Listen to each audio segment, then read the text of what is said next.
Akirekebisha ficha yake, Ju Yingtai aliandaa kuwapa wazazi wake. Siku zote alikuwa binti mwenye wajibu, akaa nyumbani na kuunda kazi za kubadili ambayo ililetea wazazi wake fahari. Na bado, ingawa wavulana tu waliruhusiwa katika chuo cha Confucius huko Hangzhou, kile Yingtai alitaka kweli ni kwenda shuleni. Aliomba wazazi wake wamruhusu kuhudhuria akivaa kama mvulana, na wakiona uamuzi wake na majifa ya busara, hatimaye walikubaliana. Walakin, walimpa ruhusa tu alipoahidi kuweka utambulisho wake wa kweli kuwa siri na hatimaye kurudi kwenye njia ya jadi ambayo wangemwekea. Akifurahi, Yingtai alianza safari kwenda Hangzhou. Njiani, alijipata kwenye njia panda, asijue ni gani ya kufuata wakati kijana alipokaribia. Wakati macho yao yalipokutana, walishiriki uhusiano wa papo hapo. Yingtai aligundua jina lake ni Liang Shanbo na kwamba angekuwa rafikie kwenye chuo hicho. Kwa hivyo walitembea pamoja mwendo uliobakia katika mazungumzo.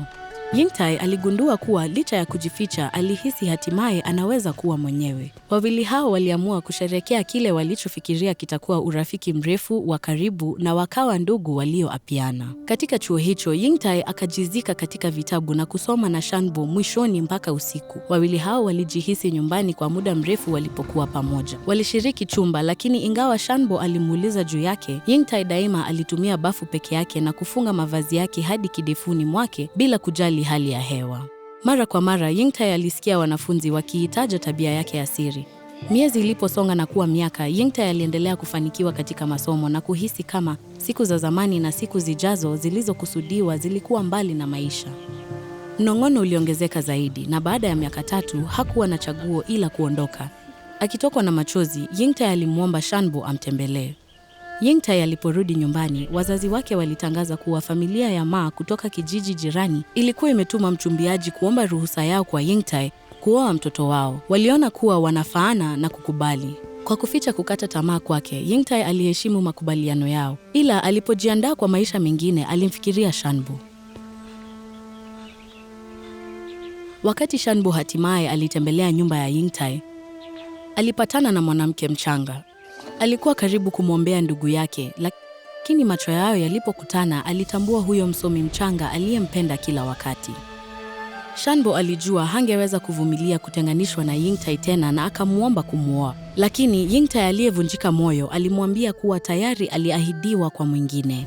Shanbo aliumia sana, lakini alielewa kuwa Yingtai alipaswa kufuata matakwa ya wazazi wake na waliachana tena. Shanbo aligonjeka na kuwa dhaifu kila siku. Familia yake ilimtuma mchumbiaji kwa familia ya Ju, lakini kwa sababu ya posa ya sasa ya Yingtai, baba yake alikataa ombi hilo. Kufanya vinginevyo kungeleta aibu ya umma kwa familia yao. Ugonjwa wa Shanbo ukawa mbaya zaidi. Akihisi hataishi kumwona akiolewa, Shanbo aliandikia Yingtai barua ya mwisho. Ikiwa Yingtai alimpenda, alimuomba achome ubani mbele ya kaburi lake atakapokuwa njiani kwenda kwa familia ya Ma.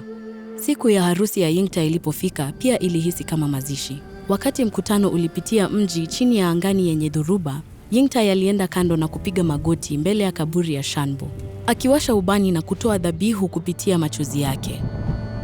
Ghafla mpigo wa gurumo ulisikika hapo juu na umeme ukapiga kupitia lile kaburi na kuvunja jiwe hilo. Bila kusita, Yingtai alijitupa ndani. Wakati wazazi wake walipokimbia kumwokoa binti yao, vipepeo wawili walitoka kwenye ufa huo. Wakati huu, Yingtai alikuwa amebadilika milele. Hatimaye huru, angeweza kuelea milele na Shanbo upande wake. Hadithi tunazopitisha kwa wengine hutusaidia kuelewa vyema wakati uliopita, na wakati mwingine hata kuelewa wakati huu. Jisajili kwa kituo hiki ili usiwahi kukosa hadithi hata moja.